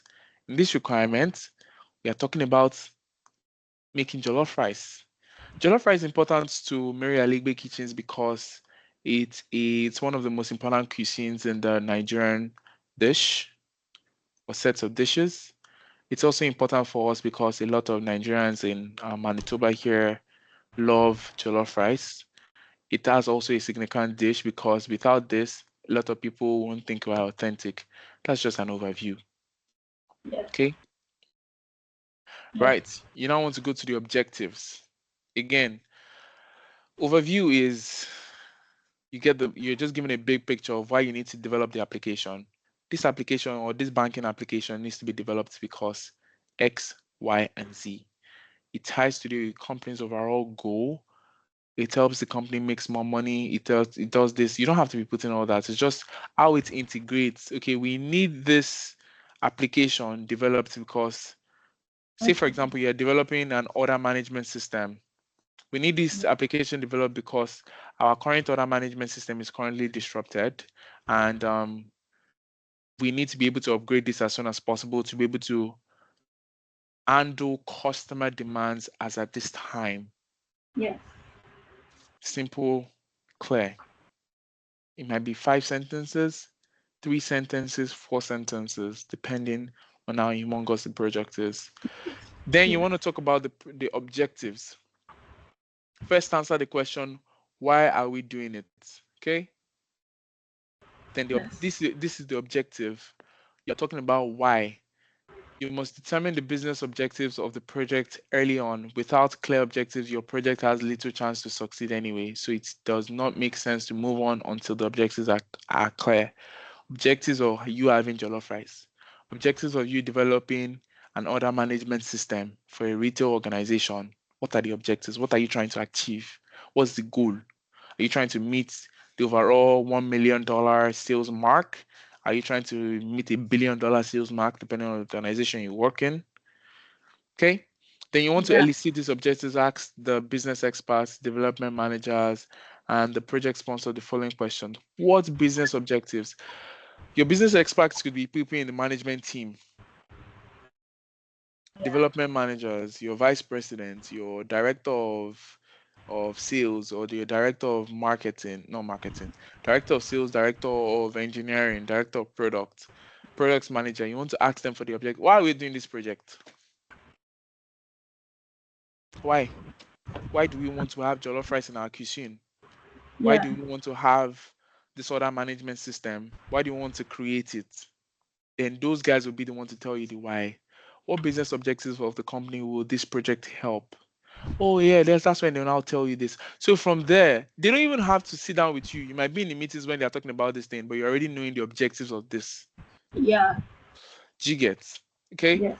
Also make sure you understand also make sure you understand exactly how the proposed project will help accomplish the stated goal. Okay? Do you Yeah. get, if they're trying to make the $1 million sales figure, know how that project is going to tie into it, just so you have a why. Why are we doing this project now? What will happen if we do it later? What if we do not do it at all? These questions are just a nice to have in your overview. Do you get, when you're Yeah. putting it in your overview? Do you get? You've Yeah. already stated the obvious, then the objectives. Okay. Then it's still in your overview. You want to describe the business process. Again, you have different tags. You have your general overview, you have the objectives. Okay. Then you want to Yeah. talk about your business Business process. process. Okay. In the section, you describe the business process and how your application will be used in this context. Okay. Again, underline the word context. Yeah. Context, perspective. When this is done, how will it be used? Yeah. In some cases, you will need to state, you will need two sections of some sort. One describing the existing, this is when the current and the future state that Vern doesn't allow us rest on. Okay, this is when you describe the business process. This Yeah. is currently what we are experiencing. We are Yeah. having 10,000 people order on, let me use the word Nova. Nova is the order management system. But by the time it gets to 5,000 users ordering at the same time, there's always a system glitch. Yeah. So you're explaining it to them that the current state of this existing process is this is what's going on now. But the future state is we want to be able to have 10,000 or more people to be able to use this, and there's no glitch at all. Yes. This happens anytime the business process will change once your system is introduced. So from current to future state, you want to describe the current state and you want to describe the future state. Yes. Understood? I definitely do. All right. If the business process won't change when your application is introduced, you should also be able to describe it in a single section. Like, oh, if there's nothing that's going to change, like this thing is just going to do, you just need to explain it that this is what it is, this is what we are going to, or this is why we need this thing. Okay. So think of, we've gone from overview to the objective to the business process. Yeah. Okay. Then you must now talk about the user's roles and responsibilities. Okay, you need to list all the users for your systems in terms of user roles. So again, users and customers are different. I already explained that. The Yeah. customer is a customer is someone who has paid for your product. A user Yeah. is someone who just interacts with your product, whether internally or externally. So everybody that is integrating with or using the product, a user of the order management system is the customers that buy stuff from your retail store online. The administrator that looks at these orders and sends it to the warehouse. The warehouse manager that looks at these orders and says, okay, those are your users. Yes. The accountant that verifies payments, those are also your users, Yes. although they are internal. So we've gone from internal to external to internal to external. Those are users. So you need to have all the list of your user roles. Okay. You must have them. Typically, each individual performs multiple roles in the course of his work since his job involves meeting multiple business objectives. Okay. A user role is related to meeting a specific business objective. When gathering requirements, it's important, it is most useful to consider roles since you will want to focus only on those business objectives that are relevant to your applications. Again, it's just jargon. Is these roles are important, and that's what you need to know, Yeah. that these roles are important. Okay. For each role, you need to list, I'm sorry. For each role, you need to list the tasks that involves the use of your systems directly or indirectly.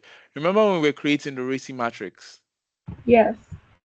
You're basically doing that again. You're listing your users. This thing was basically what you asked us to do, right? Listing your users, listing their roles as well. What role are they going to be playing?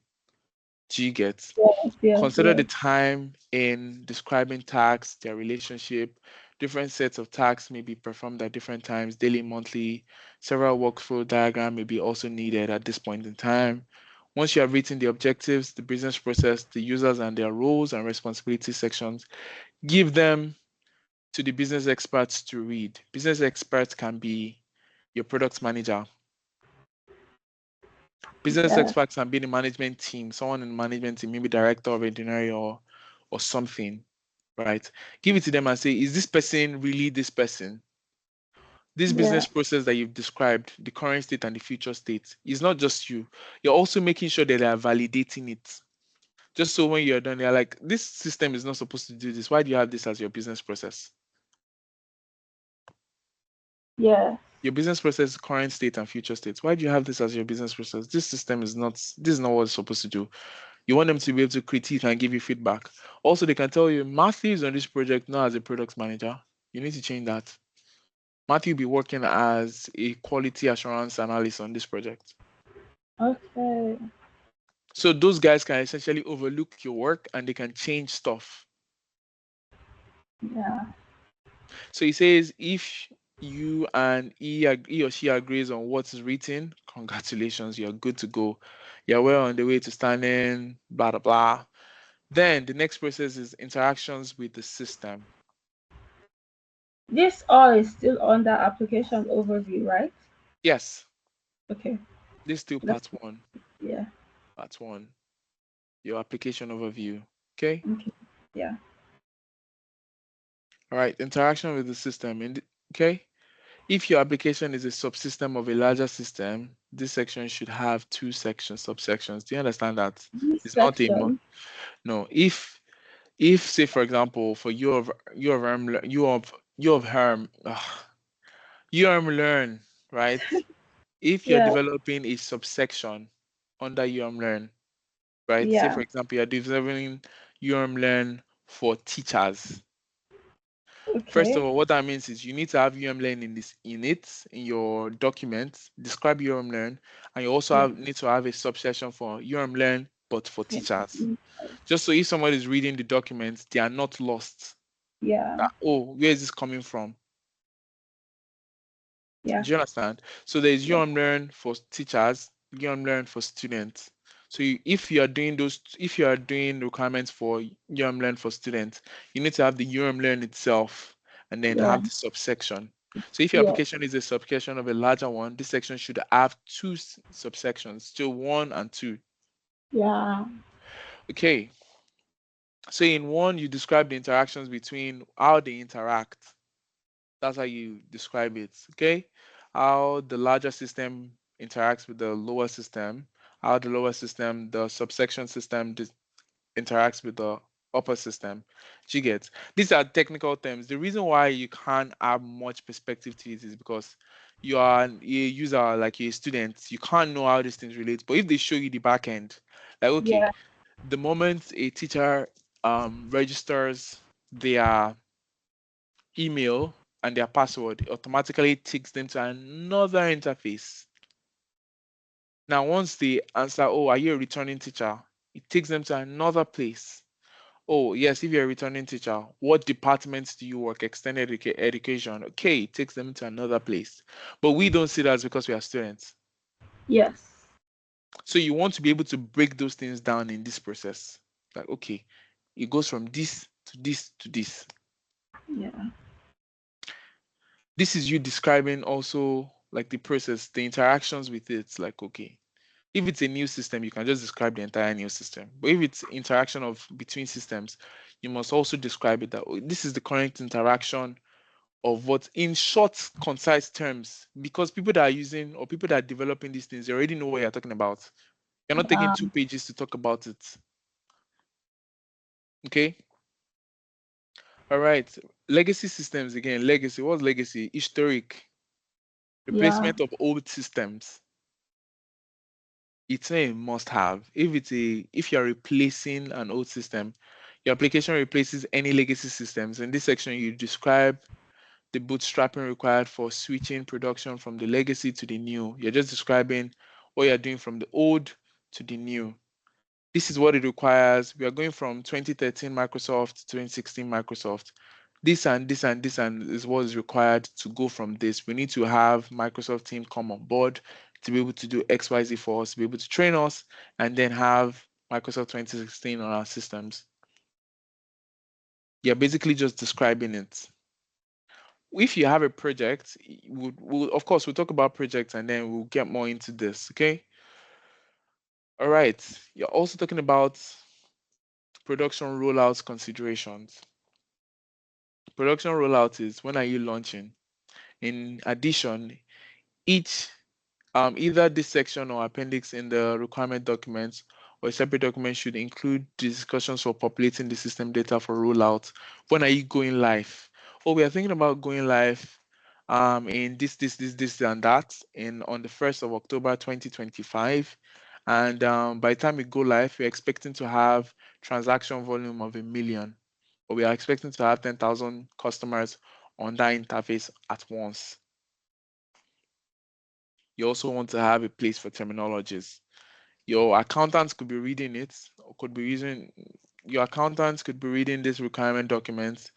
You want him to be able to have a place where they can see these terminologies. You can say maybe something like ERP, SRP. You can put those things in terminologies, just so people don't get lost. You should include this section if at first it seems like a waste of everyone's time.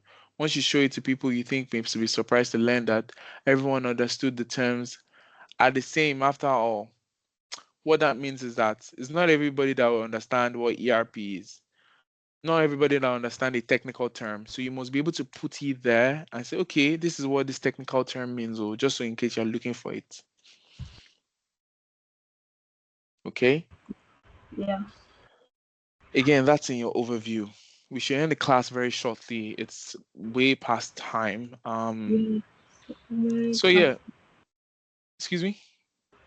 Yeah, I was agreeing with you that it's way past time. Yeah, it's a lot of information overload. I think we'll just stop here and then we can now move on to the functional requirements, like writing the functional requirements, because this is a whole lot. Yeah. It's a whole lot. But so far, so good as the requirement section being clear. Yes, definitely. So I'll Okay. just probably watch the videos and try to take it all in again before I have questions next week. Okay. Yeah. Amazing. Amazing. Thank you so much. I'll let you know when the drive is going to be, not the drive, the flash drive, when I'm going to bring in that. Let me stop the recording. Yeah. Yeah. Yeah, when I'm going to be bringing that